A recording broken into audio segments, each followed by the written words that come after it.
말씀은 요한복음 19장 14절부터 22절입니다.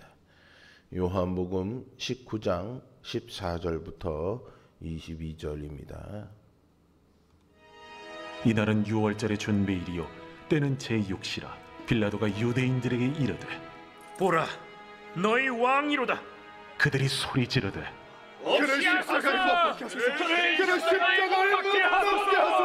내가 너희 왕을 십자가에 못 박으랴. 가이사 외에는 우리에게 왕이 없나이다. 이에 예수를 십자가에 못 박도록 그들에게 넘겨주니라. 그들이 예수를 맡음에 예수께서 자기의 십자가를 지시고 해골, 히브리 말로 골고다라 하는 곳에 나가시니 그들이 거기서 예수를 십자가에 못 박을세. 다른 두 사람도 그와 함께 좌우편에 못 박으니 예수는 가운데 있더라. 빌라도가 패를 써서 십자가 위에 붙이니 나사렛 예수 유대인의 왕이라 기록되었더라. 예수께서 못 박히신 곳이 성에서 가까운 고로 많은 유대인이 이 패를 읽는데 히브리와 로마와 헬라 말로 기록되었더라. 유대인의 대제사장들이 빌라도에게 이르되 유대인의 왕이라 쓰지 말고 자칭 유대인의 왕이라 쓰라. 내가 쓸 것을 썼다 하니라. 아멘. 영화 에어포스 원이라는 이 영화의 마지막 장면에요. 대통령이 추락 위기에 대통령 전용기에서 공군 수송기로 옮겨지게 됩니다. 이 순간 공군 수송기의 호출명이 대통령 전용기이자 공군 1호기를 의미하는 에어포스 원으로 변경이 되죠. 비록 기종은 수송기였지만 대통령이 타고 있었기 때문에 공군 1호기가 된 것입니다. 이렇게 예수님이 우리의 삶의 왕으로 임하시면 우리의 정체성과 삶의 방향은 완전히 새롭게 변화됩니다.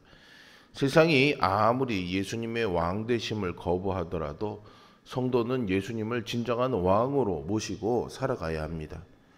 예수님을 놓아주면 로마 황제인 가이사를 반역하는 것이라는 말에 빌라도는 십자가에 못 박도록 예수님을 유대인에게 넘겨줍니다. 십자가형은요, 기원전 1세기 말부터 로마에서 사용되던 처형 방식입니다. 죄수를 발가벗겨서 나무 형틀에 매달아 죽을 때까지 고통을 가하는 잔인하면서도 심히 모욕적인 처형 방식이죠. 그런데 아무 죄도 없으신 예수님이 이렇게 잔인하고 모욕적인 십자가 형틀에 매달려 못 박히시는데 유대인의 왕이라는 표말이 십자가에 붙습니다. 이 조롱 섞인 표현 속에서도 예수님이 모든 일을 위한 진정한 왕이심이 역설적으로 드러나죠. 주님의 왕권과 진리는 감춰지지 않습니다. 마지막 재판 장면에서 빌라도는요, 너희 왕이라는 표현을 2번이나 써서 유대인들을 자극합니다. 유대인들은 이 말에 화가 났을 것입니다.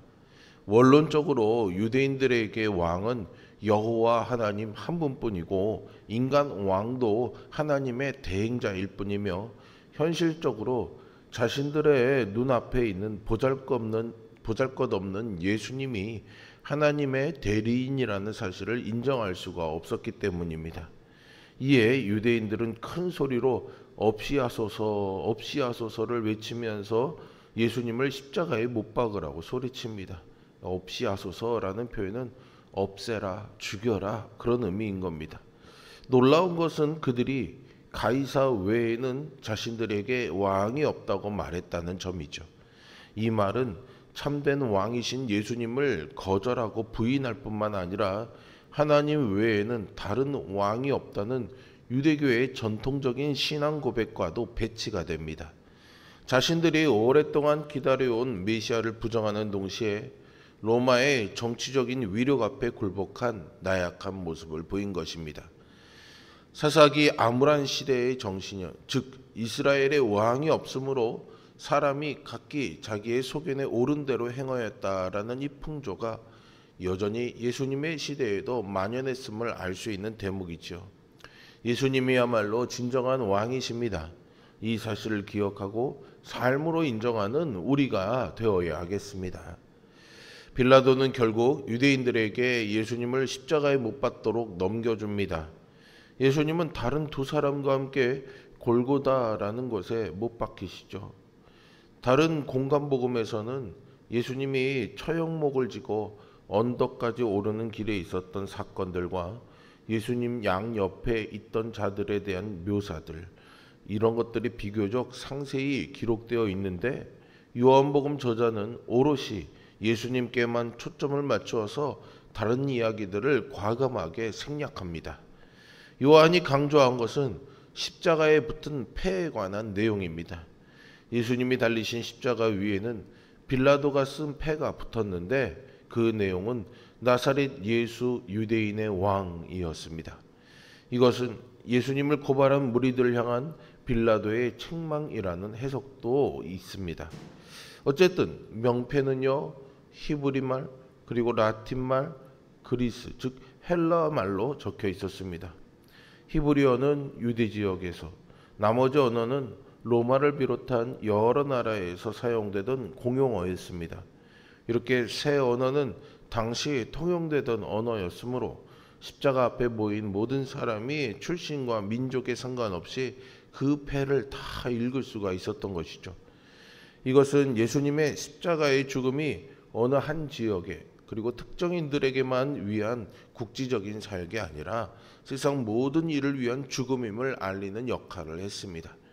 하나님은 빌라도를 사용하셔서 예수님이 온 만국을 다스리는 참된 왕이시라는 것을 명패에 나타내십니다. 그리고 그 명패에 적힌 그대로 온 세계에 복음이 전파되게 하셔서 예수님을 왕으로 높여주시죠. 대제사장들은 자칭이라는 말을 덧붙일 것을 요구했지만 빌라도는 이를 거절합니다. 이 반응의 의도가 무엇이었던지 간에요, 예수님이 모든 이의 진정한 왕임을 알리는 도구가 된 것이죠. 예수님은 유대인의 왕일 뿐만 아니라 온 인류의 왕이십니다. 인간의 죄악과 거절에도 불구하고 예수님의 왕권은 숨길 수 없었죠. 그렇다면 우리는 삶의 모든 영역에서 예수님을 왕으로 인정하고 있습니까? 단지 교회를 출석한다고 모두 그리스도인이 되는 것은 아닙니다. 예수님을 왕으로 영접하고 그분을 왕으로 인정한 삶의 경험이 있어야 진짜 그리스도인입니다. 만약 예수님께 굴복하지 못한 삶의 영역이 있다면 다시금 온전한 순종을 결심하는 우리 모두가 되어야겠습니다. 예수님은 우리를 위해서 생명을 아끼지 않으신 사랑의 왕이십니다. 그분은 그 사랑으로 우리를 최선의 길로 인도하시죠. 그러므로 과거에 자기 마음대로 살던 옛 습관을 벗어버리고 오직 예수님의 말씀에 순종하며 그분의 통치를 기쁘게 받아들여야 합니다. 예수님의 통치와 다스림을 기쁨으로 받아들이는 사람에게 참된 자유가 있습니다. 십자가에 못 박힌 예수님은 이미 채찍질에 의해서 살갗이 다 벗겨진 상태에서 숨을 쉴 때마다 나무에 긁히는 고통을 참아내셔야만 했습니다. 그리고 십자가에 달려 밑으로 처지는 몸의 무게 때문에 가슴에 횡격막이 눌리면서 제대로 숨도 쉬기 힘든 그런 고통의 시간을 견디셔야 했습니다. 예수님이 받으신 그 고통은요, 정말로 참 상상하기 어려운 엄청난 것이었습니다. 십자가형은 죄인들에게 육체적 고통뿐만이 아니라 수치심을 안겨주었죠. 죄인들은 발가벗긴 채로 땅에서 높이 올려져 사람들의 구경거리가 되었습니다. 사람들은 처참하고 수치스러운 이 죄인의 모습을 보면서 감히 로마에 반역할 엄두를 내지 못했을 것입니다. 로마는 이렇게 경각심을 주기 위한 수단으로 십자가형을 사용했습니다. 그런데 하나님이 죄 없는 예수님에게 이토록 잔인한 십자가형을 허락하신 데는 깊은 의미가 있습니다. 성경에 따르면 죽을 죄를 지어 나무에 달린 자들은 하나님의 저주를 받은 것입니다. 예수님은 우리를 위해 저주받은 자가 되셨고 우리를 율법의 저주에서 구원해 내셨죠. 우리는 예수님의 은혜로 구원받았습니다. 예수님은 우리를 위해 모든 것을 내어주셨습니다. 그 은혜를 받은 우리도 전심을 다해 그분을 사랑해야 하겠습니다. 예수님을 향한 사랑을 구체적인 순종으로 표현해야 합니다. 우리에게 왕이 없다며 유대인들은 예수님을 십자가에 결국 못 박았습니다. 그러나 그 십자가에는 히브리 말과 로마의 말과 그리스 말로 예수님이 왕이심을 알리는 명패가 붙었습니다. 조롱의 의도가 역설적으로 진리를 세상에 알리는 결과로 나타난 것이죠. 주님의 왕권은 인간의 어떠한 악행에도 손상되지 않습니다. 주님은 우리의 참된 왕이십니다. 우리는 그 왕되심을 세상에 널리 전해야 할 제자입니다. 예수님은 십자가의 죽음으로 우리의 구세주여 왕이 되셨습니다. 그분을 삶의 주인으로 영접한 이들은 십자가를 지신 예수님의 사랑에 감사하면서 그분의 다스리심에 순종하는 삶을 살아야 하겠죠. 우리는 모두 구체적인 삶의 영역에서 우리의 생각과 뜻을 내려놓고 말씀에 자신을 굴복함으로 주님께 통치받아야 합니다. 왕 대신 예수님께 순종하는 자에게는 하나님이 참된 자유를 주실 것입니다. 왕이신 예수님은 세상이 기대하는 힘과 권위가 아니라 희생과 섬김으로 통치하십니다. 빌라도와 유대인들은 예수님을 거부했지만 하나님은 그분의 왕 되심을 선포하셨고 지금도 이를 이루어 가십니다.